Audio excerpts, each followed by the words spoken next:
લોકશાહીમાં સંપૂર્ણ વિશ્વાસ રાખીને આ શપથ લઈએ છીએ કે અમે આપણા દેશની લોકતાંત્રિક પરંપરાઓની ગરિમા જાળવીશું અને સ્વતંત્ર ન્યાયી અને શાંતિપૂર્ણ ચૂંટણીની ગરિમાને અકબંધ રાખીને નિર્ભયતાથી ધર્મ વર્ગના આધારે તથા જાતિ સમુદાય ભાષા અથવા અન્ય કોઈ પ્રલોભનથી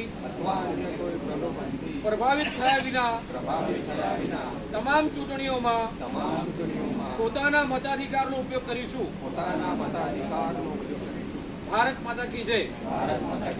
7 તારીખે ઇલેક્શન છે એટલે બધા લોકોએ વોટિંગ કરવા માટે કમ્પલસરી જવાનું છે અને એ દિવસે બધા લોકોને પેઇડ લીવ હોય છે એટલે બધા લોકો કમ્પલસરી વોટિંગ કરે અને કોઈ બાકી રહી ના જાય. અને બીજી વસ્તુ, આપણા પરિવારમાં જે 18 વર્ષથી મોટા છે એ લોકો બધા લોકો વોટિંગ કરવા માટે જાય, આજુબાજુમાં બધા લોકો વોટિંગ કરવા માટે જાય. એવી બધાને નમ્ર વિનંતી છે. બધા લોકો પોતાના પરિવારમાં, આજુબાજુવાળાને, કુટુંબમાં પણ બધાને વોટિંગ કરવા માટે કહીએ તો આપ સૌને નમ્ર વિનંતી છે.